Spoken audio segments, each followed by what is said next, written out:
Hello, RK. This is my feedback to your evidence paragraph from last week. Let me just say you did very well here, looking at your paragraph. This was, you were not working with a model. Before even having seen a model, you understood the task, so that's very good. I'm sure now things have become even more clear to you after today's small group tutorial. Next week, we'll have another model, another round of practice, so you will be in very good shape, I have no doubt. Okay, let's look at the paragraph now. Speaker argues, diversity, all these things will go into the identification paragraph, right? So this is very good material to use in that separate paragraph, which is the identification paragraph on the exam. You've identified the evidence correctly. It's all good. The only thing I would say here, just the phrasing is a little bit too general. Diversity is not always good related to tech fields. You want to say something a little bit more precise, right? There is a systemic bias, there is systemic discrimination in diversity programs, something like that, right? Which privileges certain minority groups to the exclusion of other groups, okay? But overall, you've identified the idea, you've identified the evidence, so very good. Now let's talk about the evaluation. You're saying the evidence is not sufficient. Now, we're not talking about throughout the video. Remember, we're picking one specific supporting idea, and then we are attacking the evidence, or not necessarily attacking or agreeing with the evidence related to that specific idea.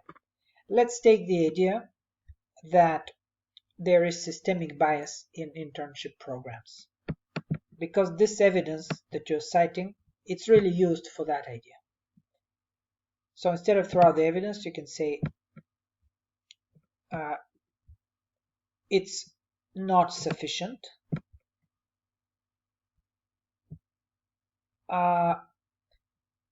Why? Well, there's no problem with only internships being mentioned, because the speaker is actually talking only about those kinds of programs. So that's not a problem. His argument is not about diversity in general. He's talking about diversity programs, which a lot of them are internships in the tech field. So it's not sufficient, but not because it only talks about internships. It's not sufficient because he just cherry picks only specific job advertisement. This one, the Oracle, is an email. Facebook University internship. Okay, another internship and women hack events. Fine, but are these events sufficient to prove such a general point? So what you can say in your evaluation of sufficiency, you can say the speaker makes a very general point about a systemic bias all across the United States, all across internship programs, and the evidence he cites in support of this very big claim is simply not enough. You cannot prove with one email, with one Facebook internship, and with a number of events on a website that all internship programs in America are systematically discriminatory. And then another thing you can do, once you've said that it's not sufficient and why, in your exam paragraph, you could add what the speaker could have done. You could say the speaker should have included, or the speaker could have included, for instance, concrete data, studies, let's say a study across American internship programs that unequivocally proves that there is bias. Let's say a study done among 1,000 internship programs, which proves that 95% of them have bias. But obviously the speaker does not cite this kind of evidence. So I could say, to be sufficient, the speaker should have included blah, blah, blah. Right? That's a very good thing to do in the exam. Now, you're saying it's somewhat relevant because the evidence and the claims support each other. The speaker talks about bias of certain types of people, and this evidence, okay, so the speaker is obviously concerned with bias, and this Oracle internship and all these events that are mentioned, they clearly are discriminatory in a sense. So yes, in that respect, they are relevant. Okay, good. I think you've done a good job here, but you would probably explain this a little bit more, right? Instead of saying that they support each other, you could just say, for instance, the speaker is making a clear argument about a systemic bias, a systemic discrimination in internship programs. The evidence he shows is examples of programs and events which clearly can be seen to be discriminatory in nature. Therefore, the evidence is relevant. You know, something like that. What you've done here is also good, but you just want to make it a little bit kind of more academic, a little bit more with a bit more explanation. Not simply saying that they support each other, but how do they support each other? A little bit more. You've said that here he wants to explain bias. Now you can say the Oracle internship and the other programs, they clearly exhibit bias. You know, something like that. Just a bit more explanation to expand on this section. What does it mean that they support each other, right? Just a little bit more. What you've done is quite good here with the relevance. The evidence is not is representative. Evidence is representative since the author provides various types of categories related to this claim. Here, this is a little bit vague.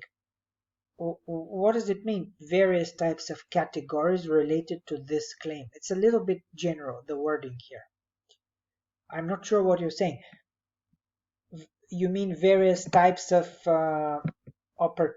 employment opportunities? So one is an internship, the other one are different events, programs, and so is that what you're trying to say? Okay, I will take that. You could say that I would say it's somewhat representative, but even if you said it is representative, I will say that I will take that. Just make sure that you explain a little bit more. He shows various examples of job opportunities. All of these examples have one thing in common. They all invite specific minority groups and they exclude others. And because there's a variety of them, as you say, various types,